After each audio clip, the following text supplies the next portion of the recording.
Hey, welcome to today's Facebook Live video training.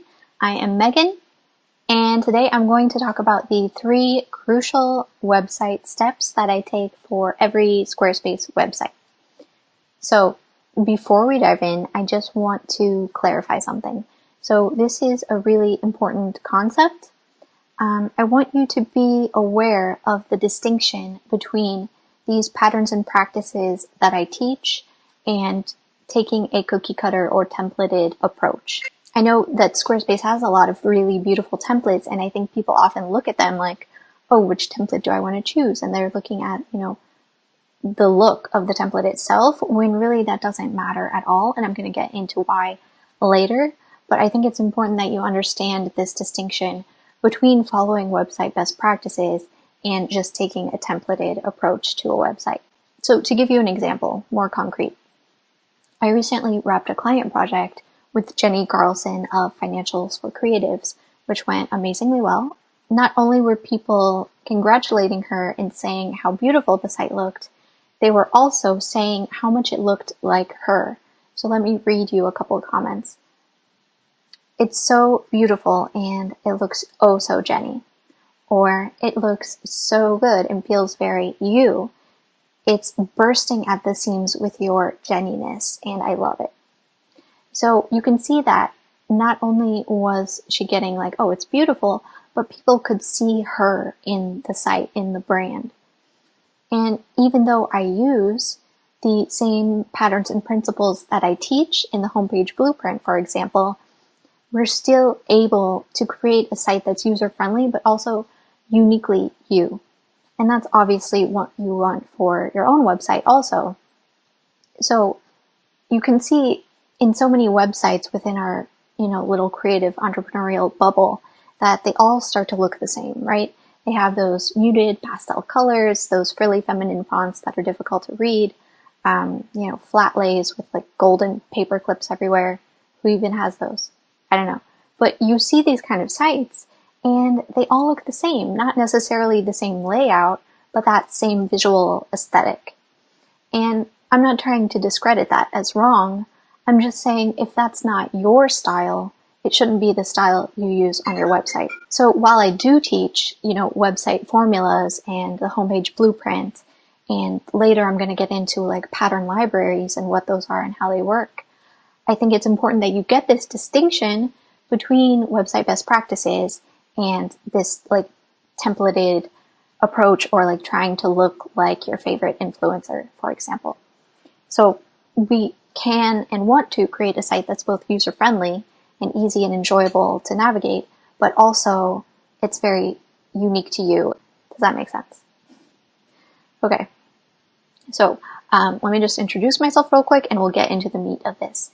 So I am Megan Hartman, the founder of Crafting Creative, where I do web design and education with other women service-based entrepreneurs so that we can build websites that really do stand out and inherently in that way attract more clients to them.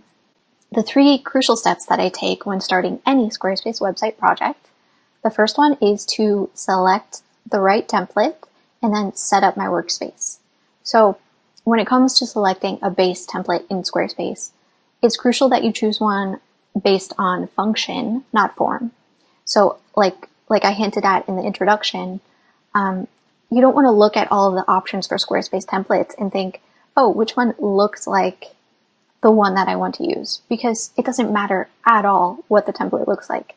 We want to choose it based on if it can give us the kind of site that we want to build.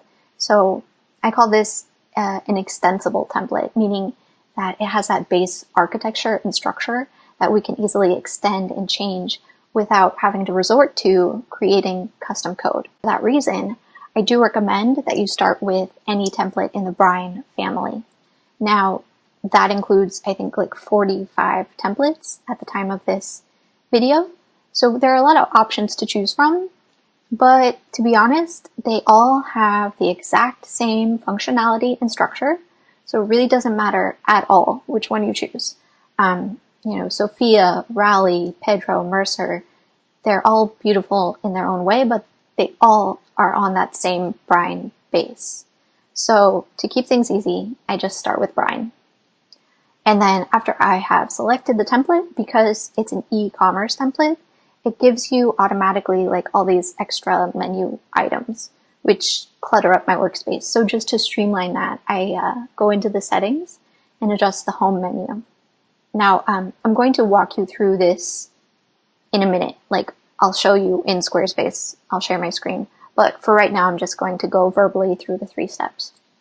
After then I make that adjustment in the settings, I go in and I create a new blank page, and I set that as the home page. The reason being, I need to set something as the home page so that I can delete all of the existing templated pages. I don't use any of the pages that they provide within the template because we're starting fresh with a customized site. So set something as the home page and then deletes all of the existing templated pages. Now, that's it for setting up the workspace. And then the next thing I would do is to create a styles page. So when you're in Squarespace, there's something called a style editor.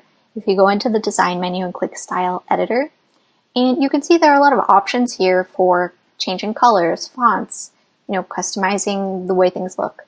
But you only have certain limited options, and it's actually based on the page that you're on when you navigate into that style editor.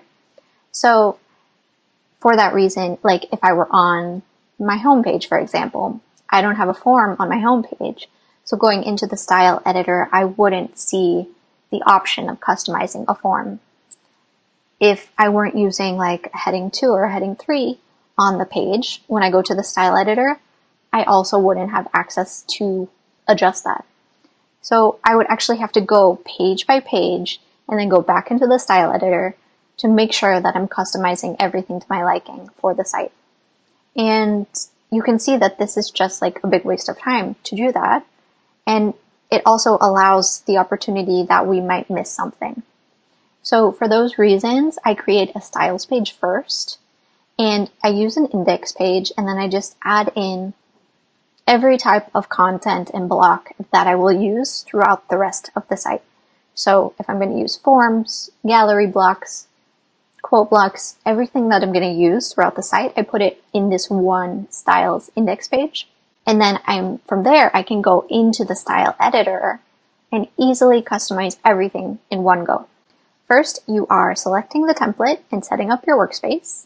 Then you are going to create a styles page and customize it as step 2. And then the third step is to paste in custom CSS so that you can further personalize your site. So after you've created your styles page and you've gone in the editor and you've customized it, you're going to notice there are still parts of the page that look like a template. And it's because Squarespace just doesn't make those available to us to customize. And so because Squarespace doesn't make them available to us in the style editor, we actually need to style them with custom CSS. So that's also in the design menu. You can click custom CSS and just paste in the code. And the 3, like the bare minimum custom CSS adjustments you should make are for the quote block, the form block, and then within the text block, the bulleted list. So I customize those 3 things at minimum for every single Squarespace website I do, and I recommend that you do the same, because otherwise your site, when it comes to those elements, it's going to look like a template. It's going to look like everyone else's site that hasn't taken that next step of customizing those things.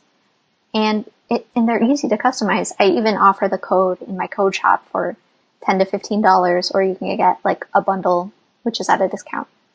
Even if you want to make further customizations based on, individual goals for the site, those are the 3 minimum that I recommend. Okay, so now let us switch gears. I'm going to share my screen and walk you through those 3 steps for setting up your Squarespace website from scratch.